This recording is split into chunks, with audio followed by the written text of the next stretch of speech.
Okay, here we go. You ready? Ready. Okay, hey friends. Oh. Welcome to Let the Biscuits Burn with Abby Kirkendall.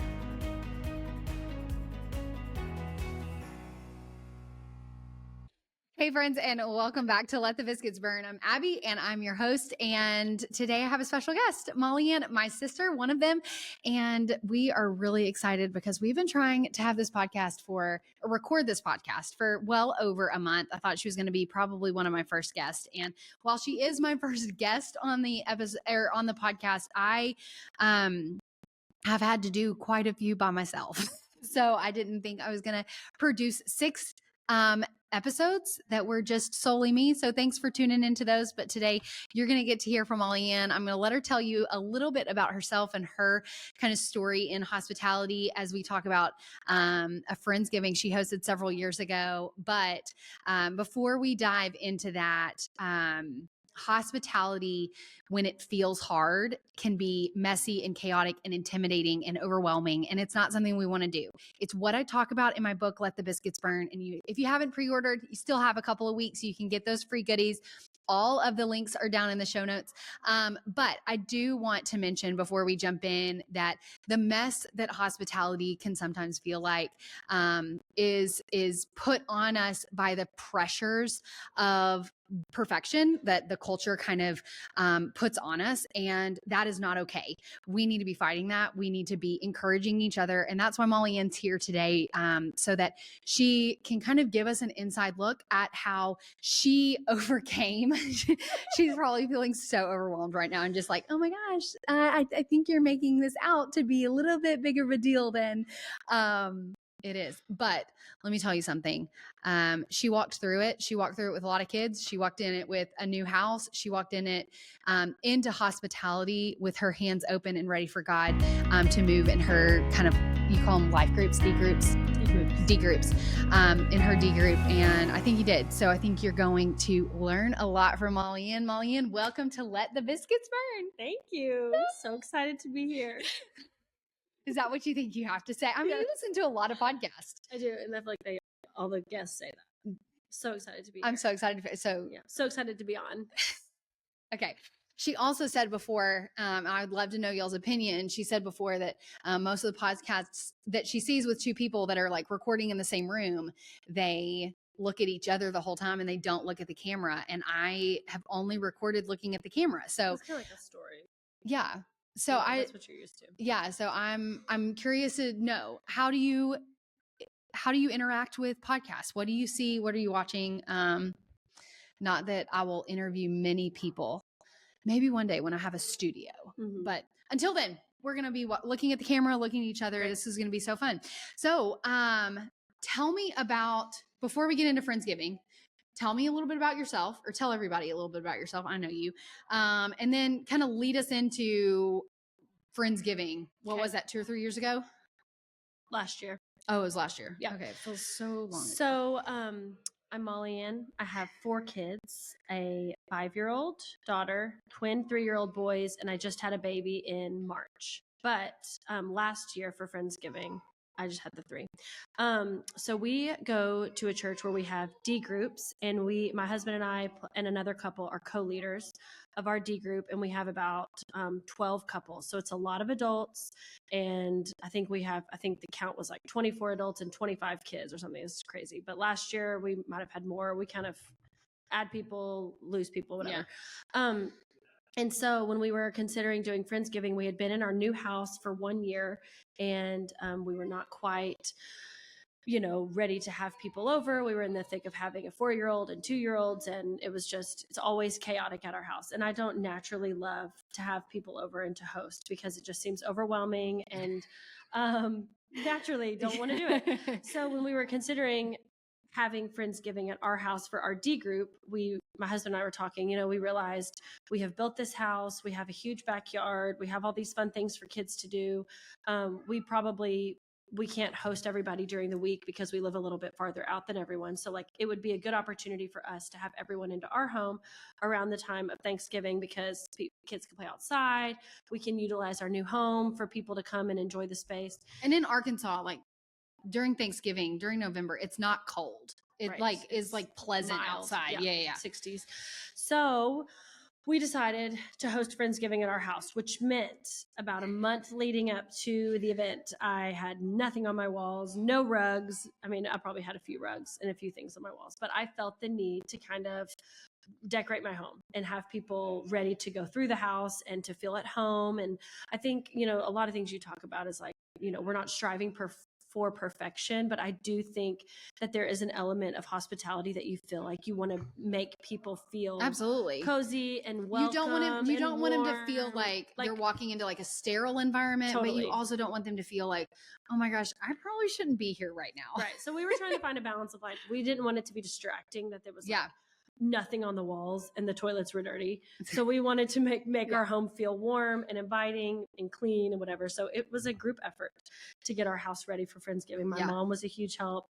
We even had cleaners come in and help us kind of like scrub all the details and everything. But so I think that, there's a level of help you have to have in order to do things like this, whether it's friends coming in, whether it's, and that's part of delegating. It's not all on you. And so I think that you're not trying to be perfect by any means, but it is just a team effort to get everything done. So I did have quite the village to knock this out. I wanted to preface with that. Yeah.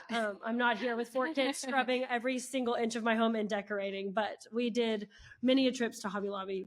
And I will say the Hobby Lobby seasonal section with the paper goods and everything is 50% off. Perfect for hosting something like this. So it was a happy medium of having the house ready, but we also use like all paper goods for eating and for serving and all that. So for sure. And I think that there is a level of hospitality where we kind of have to be open to saying, okay, the Lord put this on you and Jake's heart. Like, he came in and said, hey, you lead this group every week. You don't get to host them hardly ever in your home. And now you have this house with this great, backyard. This is an awesome opportunity to bring people in.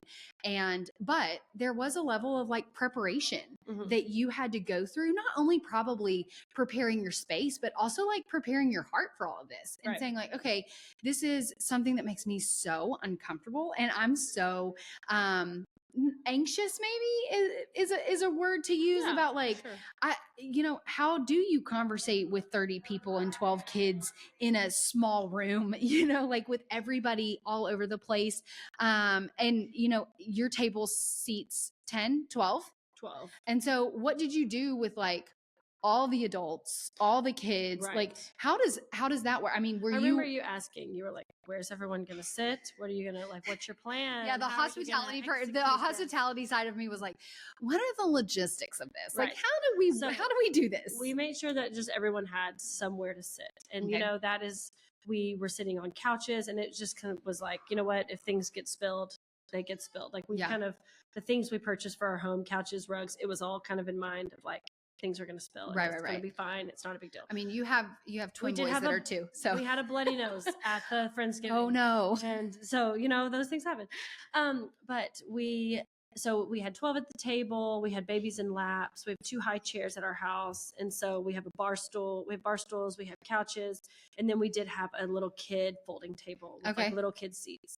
And so between all the kids sat there, the adults kind of spread out. Some people like ate first, ate second. It was kind of like all revolving. And it was really fun. It was like we had on our bar, we had all the food set out on our countertops. And so then people just kind of like went through and got their plates and then were able to just kind of sit wherever it was convenient. But all the kids, we had a kid table, like our classic family Thanksgiving. And it was so fun to see all the kids there. And they're kind of becoming friends. And so I think it's really fun, like not only for your kids to see you having all those people in your home, but for them to enjoy the kids as well. And I'm sure that that's not exactly how you thought it was going to go.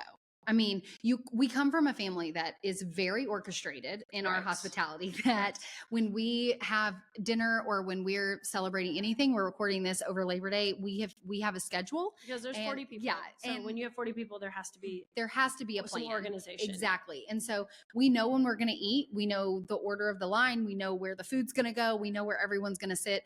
And so coming from that background, and then having just seats everywhere. You Mhm. don't have, all the tables, and Yeah, it's not right. a cafeteria Yeah, in your right. house.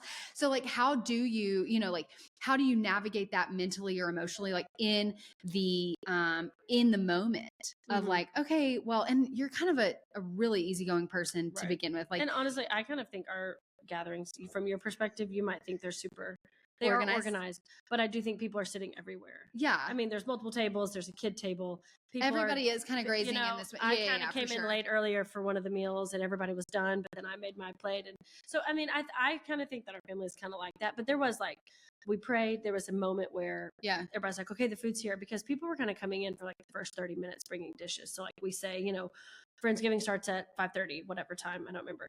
And then when we definitely didn't eat till 6:30. And so I think that I knew that mentally. I was like, well, it's going to take a while to get all these people in the house with their food and their dishes out. And so it was kind of, nobody was in a rush. And so it just was, you just kind of have to go with the flow. And as people came, and I mean, and there were some people that like had signed up for a dish. I think delegating is a huge part of hospitality, is like bringing everybody in together to do it. And so we did delegate, like everybody signed up for a dish. And I mean, there were people that their kids got sick, or they couldn't end up coming for some reason or whatever. And so we didn't have, I don't know what it was. Mashed so potatoes say green beans or mashed potatoes. And it's like, who cares? It doesn't matter. The whole point was that we don't get, as a D group with that many people and that many kids, we don't get to meet weekly all together. Yeah. Because it's hard to get sitters. And so this is like one of our times where like everybody's together. And so I think everybody's just excited to be together, and nobody really cared at the end of the day, like what was on the table. In Let the Biscuits Burn, I say that hospitality, there are 3 like core elements to hospitality, and they are flexibility,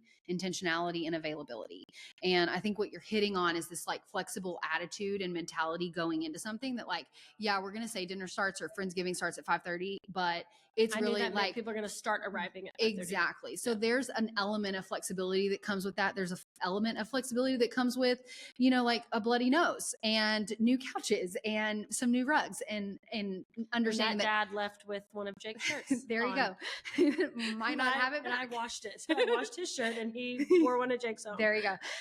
So I think that is such an important thing to remember about hospitality, is that one, it's about being available and being available to the Holy Spirit's prompting of like, it is your turn to invite people in, but also the level of flexibility that you had in just being, like, hey, we might not have a seat, or I might have a kid in my lap, or, like, we might have a bloody nose. We might not eat on time. There might not be a dish there. And just kind of like being flexible and being going with the flow, because it's not necessarily about the perfection of the evening or about the time that you spend with each other, but it's about the people that are there, and being intentional with the conversation. And, like you started the meal with a prayer, and you started the meal probably thanking, like God for the community that's there, and drawing attention and calling attention to that just gives God more of the glory. And that's the point of hospitality, is just like to reflect him. And when we can do that. So, okay, let's go back to the mess, because I know that people are probably thinking, oh my gosh, she has 4 kids. At this point you had 3, but you had twin boys that were 2, and you were pregnant. Yeah. You had just moved into a house, had not gotten fully unpacked. Yeah. What, like, I just closed those rooms off. You just shove everything into one room and close it. And so then we put a kid table in front of it, and you say, this room is just off limits. I saw a quote the other day that said, hospitality is cleaning the bathroom and hoping nobody opens the closet. Yeah. Like, for sure. That is exactly what we do. But let's talk about like maybe some of the things that didn't go like according to plan. If you can like remember any of those, maybe it was like you didn't have things hung on the wall, or like at some point you just have to say it's good. Yeah, it's done. So like let's talk through a little bit of that, because I know that people, if the listeners are listening and saying like, I am not even going to attempt Friendsgiving. That seems like so daunting. And I like to say Friendsgiving is a gateway hospitality moment, because anyone will say yes to Friendsgiving or a Christmas party. Yeah. So everybody kind of knows the structure of those events. Like it's not like you're coming up with a whole fun Saturday family day at your house and you have to have all these games and plans. It's like Friendsgiving. It's like everybody brings a dish and you eat. Like, it's fun. Everybody knows what it is. Yeah. And Christmas is usually like a gift fun gift exchange. Yeah. And so we are headed into the best time of year for you to practice hospitality and you to get into the rhythm of having people in your home. Mm-hmm. And so for someone who, professes like, hey, this is not my thing. Mm-hmm. Like, this is not comfortable for me to invite people in, but yet I did it. What are those like things that those pieces of advice you can give to people to say like, hey, like, I know that you said delegation. I know you said like, hey, we had a house cleaner and we had my mom come help. And, like we enlisted our tribe to kind of help us prepare for this, because mentally and physically pregnant. Tough, I mean, you were due in January. March. March. I'm due in January. March. But still pretty far along. Yeah. You had twin boys, a 4-year-old. I mean, that's hard in itself, just living day to day, trying to keep some semblance of normalcy in your house. But I'm like, was I pregnant? I mean, in November. Last fall. In November, in March. Yeah, I was pregnant. For sure you were. Last year? For sure you were. Yeah. So yeah, let's talk about that, about how like things that maybe didn't go right, or advice you can give to somebody to like, hey, things don't go right, but these are ways that you can. Right. I mean, I think the getting ready part was the hardest part, because it is just, you do feel the pressure of like wanting to have everything look perfect. And I think that part of that is there's like a healthy level of that, and you just have to like fight you would do your best and do as much as you can. But like at the end of the day, like if I go to somebody's house and there's like a toy room that's a mess, or the bathroom's not perfect, I'm like, I don't think twice about it. Like you see it and it's like, oh man, there's a lot of life that's lived in here. Like who cares? Like good for them, And like, I'm sure your friends did not leave your house. No, like, nobody. Yeah. I mean, which that's not the expectation, but that when your friends come and then you have 12 kids that are there and they're all playing and they're having a great time, like it's not like they're going to be like, oh my gosh, this house was perfect beforehand. Those toilets were so clean. Like kids don't touch anything. Like that's not how you want somebody to come in your home. Yeah. Like you said, you want it to feel homey, and my home, break things. Yeah. Well, and like obviously we had picked everything up and whatever, but like my kids live in our house, so it's like an hour leading up, 2 hours leading up. It's like they're going to start playing with things and pulling things out, and then the kids arrive and they all start playing together. It's so great. But I would say what's something funny that happened was we had gotten a turkey instead of like somebody might have made the turkey, or we bought I can't remember even how the turkey went down, but we didn't have it. Like it was, we'd taken it out of the oven and we were all just looking around like, oh, who's going to cut this turkey? Like, who knows how to do it? And like, as me and Jake as the host, we should probably have like a carver and like the plate ready to go. When we were both like, I didn't bring the turkey. I don't know how to do this.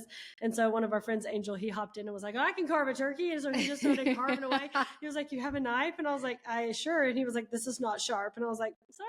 That's what we have. Like taking kitchen shears to the turkey. The turkey. And it was fine. Like nobody cared, but it was just funny. It was like, oh, who knows how to carve a turkey? Can someone please come help us? Like I'm hosting Friendsgiving, yet I don't have a carving. And I wasn't even the one who brought the turkey. Yeah. So like that's fine. Not my thing. No. Yeah, for sure. But the bloody nose was not funny, but we all watch around Thanksgiving. We all watch those Martha Stewart, Ina Garten. Like we all watch these videos on Instagram and on Pinterest and like, oh my gosh, the perfect Friendsgiving turkey that's spatch cooked and all of this. And I it's think like we got ours from that honey baked ham place. Yeah, 100%. We got a whole turkey and half a ham is what we did. Yeah, and it fed everybody, so it was great. I mean, at the end of the day, like it's not about perfection.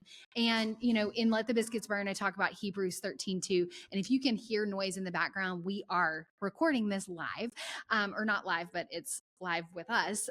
But we are here at Labor Day, and we have like kids in the other kids room. And family in the other room playing cards. So like it is truly a family event.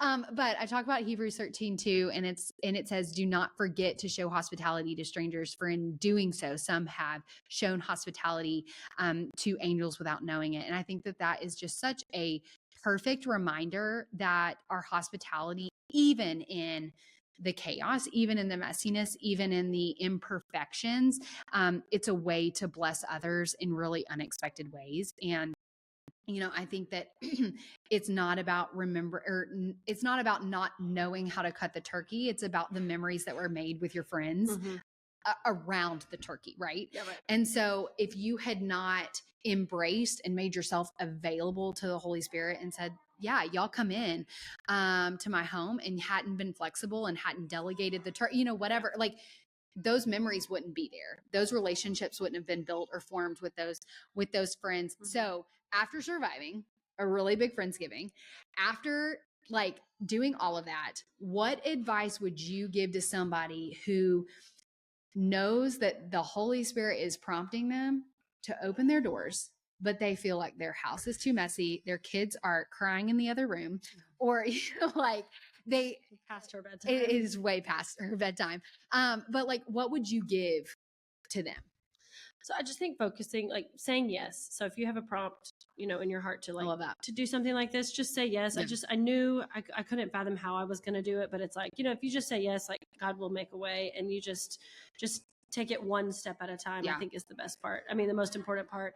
And then as people start asking how they can help, actually like tell them, sure, here's a job for you. Yeah. Whether it's, I need you to come over 2 hours early and help me pick everything up, or take my kids outside and play with them while I like start putting stuff in the oven or whatever. Like lean on your friends, whoever is like doing it with you, just like make sure that you're delegating. And I think if you have kids, like bring them in on it, because my oldest, was 4 or 5 at the time. And, she was just like so excited about having D group friends over. And so now she always asks like, when are our friends coming over? When's the D group coming over? She kind of like knows the language now. But it was just like so fun for her. And I brought home like a whole kids bag of stuff for the kids table, like a little cute tablecloth. And it's all from Hobby Lobby, like super cheap and on sale. But, I had like the little kid turkey plates and the little turkey table things. I just bought like 3. I just didn't know how to decorate the table. So I just like put a few on the table, and it's like, they just like see the turkey and it feels like themed and fun. Yeah. And what a great way to disciple your kids into showing them what hospitality looks like at such a young age, like bringing them in on the act and giving them tasks or giving them a job to do. Well, and I don't even think I'm not even sure I had food. Like I prepared anything food wise. It was kind of like everybody, there's so many people that everybody was like, you just have the house, and I think I provided like the dessert or like coffee and tea and all that. So I think it's just important to delegate, bring your kids on it, whether it's like just setting out a napkin. Like I know it can be hard to bring little kids in on stuff.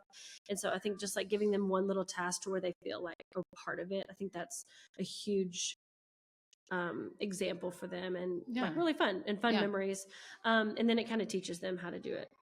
For sure. Kind of. I mean, they're 5. They're 5. Like, what are they? But they do remember. They remember people coming over. They don't remember probably what you put on the table. Right. Opal might, but they don't. She will remember.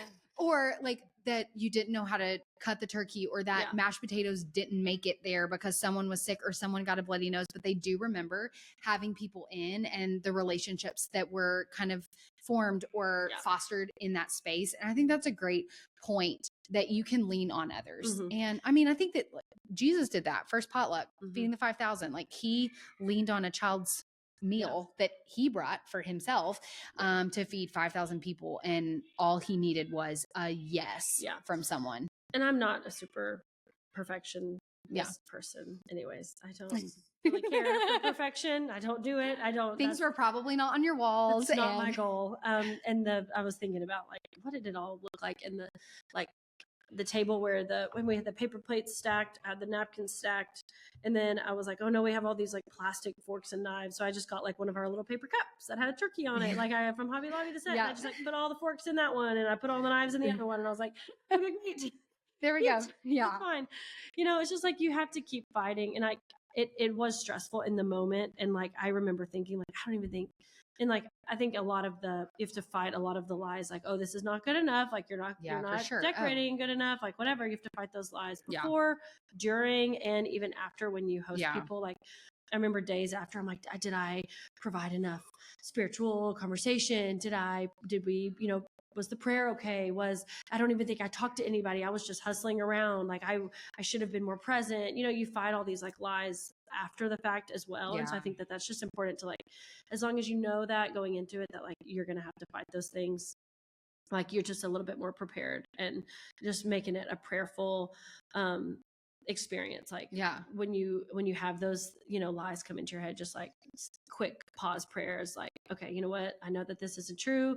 I know that I'm doing this like to just bring people together. Like, Yeah. God, please just help me to have the right heart and posture for Mm. this. And so I think we read a book, Habits of the Household last year with our D group too. And one of the things that he emphasizes are pause prayers, like when you're disciplining your kids.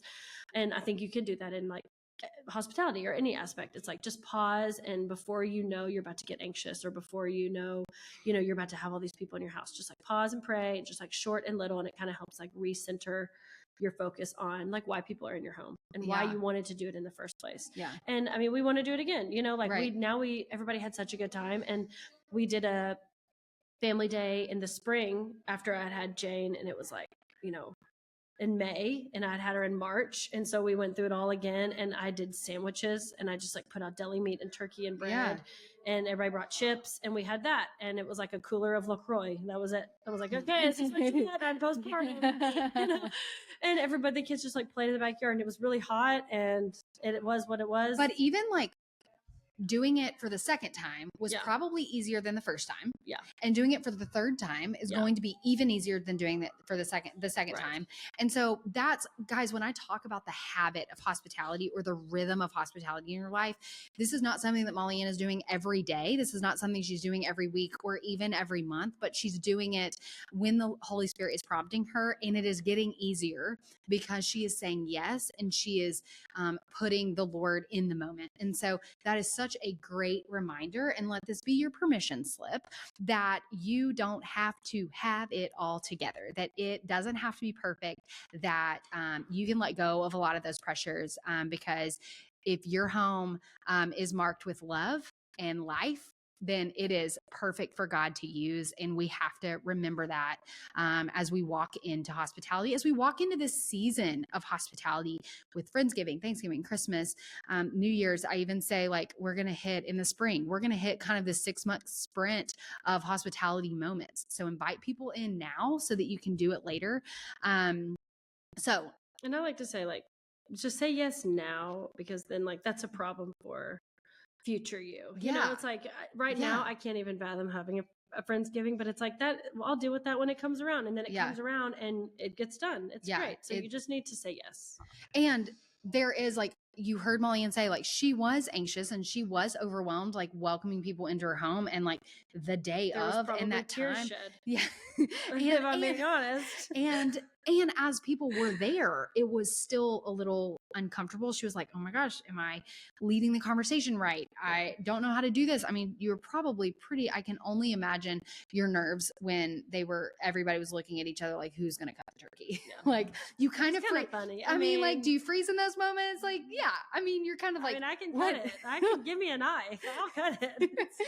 No. So I think that like, for me, somebody that, has made almost a pseudo career out of hospitality and talking about it and loving the art of hospitality, I even get nervous inviting people in. And so, especially if it's not like family and like close friends, it's like people I'm not super close with. It's like, oh my gosh, what is my conversation going to be like? What are they going to judge my house? Like, all of those lies do come in. So, well, and I think hospitality is going to look different for everybody. Yeah. And like, if somebody went to your house for a Friendsgiving, it's going to look totally different than if they came to my house for Friendsgiving. And that's the point. Like, it doesn't matter. Like, you enjoy, you're going to have the things that really matter to you, and you're going to love, like, that's your creativity coming out. And there's nothing wrong with that. But then you come to mine and it's like going to look totally different, and that's okay. Like, as long as you do it, I think it's like the practice and the rhythm of doing it. Yeah. And that comparison trap, that's going to be the enemy putting lies into your mind. So if you're thinking, oh,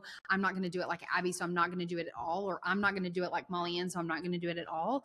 That is a lie keeping you from showing hospitality. So, and I don't think it has to be the most fun and the most enjoyable every time. Like, I remember a pastor saying, like, spiritual disciplines are called disciplines for a reason. Like, it's not called like spiritual fun. I mean, it is, it can become fun, but like sometimes reading your Bible is just like it just feels like you're just trudging through to do it. And it's like, but the disciplines can turn into rhythms, which turn into like really life-giving things. And I think the same can be, it's going to be uncomfortable at first, but the more you do it, I think the more like the easier it gets. And we've like talked with a lot of our couples in our D group leading up to the next year. This coming year, before we start in the fall, we like take a break in the summer. And like everybody we talked to said, we were like, what was the most life-giving thing about D group for you this past year? Like, what can we do moving forward? No way they said Friendsgiving. No, they didn't say Friendsgiving. But they were like the times that we all got together as a group. And the one couple that really said that, like loved it, was they didn't come to Friendsgiving, but they came to the spring thing. They came to like the family day in the spring, and it was like essentially the same thing. No way they said, they all said Friendsgiving was the reason they liked to come to D group.